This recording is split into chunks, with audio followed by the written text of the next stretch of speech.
இனியவர்களே, ஆனந்தமானவர்களே, அற்புதமானவர்களே, இந்த அற்புதமான தந்திரா என்னும் தாம்பத்திய கலை பற்றி தொடர்ந்து பேசிக் கொண்டிருக்கும் நண்பர்களே, இன்றைய உணவு முறை, இன்றைய வாழ்வு முறை, இன்றைய சூழ்நிலைகள் என்பது கண்டிப்பாக மாறி மாறி இருக்கின்றது. கண்டிப்பாக அந்த ஃபாஸ்ட் ஃபுட் இன்றைய உணவு முறைகள் என்பது மிகப்பெரிய பாதிப்பை ஏற்படுத்துகின்றது. இது வாழ்வியல் முறையிலும் ஹாப்பினஸ் நன்றாக புரிந்து கொள்ளுங்கள் நண்பர்களே. இன்று நீங்கள் இருக்கும் நிலையை விட உங்களுடைய தந்தை மகப்பெரும் பரவசத்தையும் சந்தோஷத்தையும் அனுபவித்தார். உங்க தந்தை அனுபவித்த சந்தோஷத்தில் நீங்கள் 20% கூட அனுபவிக்கலை. உங்களோட தாத்தா 200% சந்தோஷத்தை அனுபவித்தார். உங்க தாத்தா அனுபவித்த சந்தோஷத்தை விட நீங்கள் ஒரு 5% கூட அனுபவிக்கலை. உங்களோட அதோட முப்பாட்டனார் இன்னும் அற்புதமான அனுபவங்களை அனுபவித்தார். அதில் 1% கூட அனுபவிக்கவில்லை. உங்களுடைய குழந்தை அந்த 0% அனுபவத்தை அனுபவிக்க போகின்றார் நண்பர்களே. அந்த காலத்தில் உங்களுடைய முப்பாட்டான காலத்தில் 3 தலைமுறைக்கு முன்னாடி அவருடைய குழந்தை 10 பிள்ளை 5 பிள்ளை அப்படின்னு பெற்று அவ்வளவு பெரிய இன்பத்திலும் அவ்வளவு பெரிய மகிழ்ச்சியும் இருந்தார். அவர்களுக்கு அந்த டொபமைன் சுரந்ததோட அளவு என்பது வேறு, இப்பொழுது உங்களுக்கு சுரக்கும் அளவு என்பது வேறு.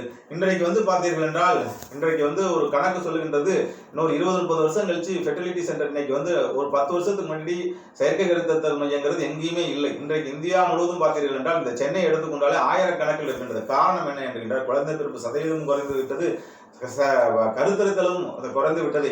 இயற்கையாக 10-12 பிள்ளைகள் பெற்று போட்ட சூழ்நிலைகள் மாறி இன்னைக்கு ஒரு குழந்தைக்கு திணறக்கூடிய காலநிலை வந்திருக்காது. காரணம் உணவு முறைகள், ஃபாஸ்ட் ஃபுட். இன்னைக்கு உலகம் வாழ்க்கை சூழ்நிலைகள் நாகரிகம் என்ற பெயரில் என்னென்னமோ மாறிக்கொண்டிருக்கின்றது நண்பர்களே.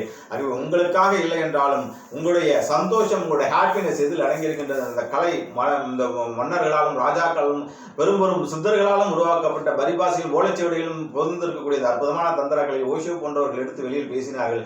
இன்று கடந்த 6 ஆண்டுகளாக நான் இதை பற்றி அற்புதமாக பேசிக் கொண்டிருக்கிறேன். இன்றைக்கு எவ்வளவு பெரிய சக்சஸ் கப்புள்ஸ், 2000 கப்புள்ஸுக்கு மேல சக்சஸ்ஃபுல் தாம்பத்தியத்தை வாழ வைத்துக் கொண்டிருக்கும் நண்பர்களே. இந்த தாம்பத்திய கலை வீடுதோறும் தாம்பத்தியம், வீடுதோறும் தாந்திரிக்கா, வீடுதோறும் இந்த தாந்திரிகத்தின் உச்சத்தை உணர வேண்டும். ஒரு சூப்பர் கான்சியஸ் லெவல், காமத்திலிருந்து கடவுளுக்கு என்று ஒரு அற்புதமான வார்த்தை ஓஷோ பயன்படுத்தினார். இது உண்மை நண்பர்களே.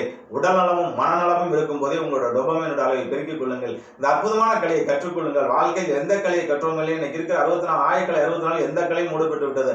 ஆனால் உங்களுடைய ஜெனரேஷனை, உங்களுடைய பரம்பரையை, உங்களோட வாழ்க்கையை மாற்றுவதற்கான ஒரு அற்புதமான விஷயங்கள் இந்த தாந்திரிகத்தில் தான் ஒளிந்திருக்கின்றது. இந்த தாந்திரிகத்தை நட்பத்தையும் அற்புதத்தையும் தாந்திரிக் யோகத்தை பற்றிய அற்புத ரகசியங்களையும் தொடர்ந்து இந்த தாந்திரா யோகா என்ற யூடியூப் சேனலும், ஹரா யோகா என்ற யூடியூப் சேனல் தொடர்ந்து பேசும் நண்பர்களே.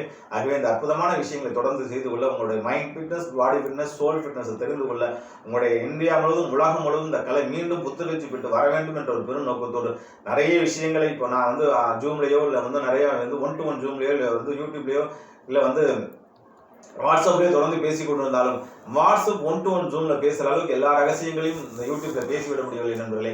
இது ஒரு நூலிலை மாறினாலும் இது பாலியல் கேள்வி இல்லை என்றால் மக்களுக்கு ஒரு முகம் சொல்லிக்கக்கூடிய சூழ்நிலையில் வந்துடும். இது எவ்வளவுக்குள்ள நாகரிகமா, எவ்வளவுக்குள்ள உச்சபட்ச தன்மையோ, ஒரு நூலின் ஒரு நாணயத்தின் 2 பக்கங்கள் போன்று இருந்து ஒரு பக்கம் திறந்தால் ஞானமும் ஒரு பக்கம் திறந்தால் காமமும் இருக்கக்கூடிய சூழ்நிலைகள். ஆகவே ஞானத்தை நோக்கி பரவசத்தை நோக்கி எக்ஸஸை நோக்கி பரவக்கூடிய இந்த அற்புதமான தாம்பத்தியங்களை தொடர்ந்து பேசுவோம் நண்பர்களே. உங்களுடைய ஆதரவோடையும் இறைவரோட ஆசீர்வாதமும் ஓஷோ சீக்கிரம் நந்திதருடைய ஆசீர்வாதம் தொடர்ந்து நடக்கும் நண்பர்களே.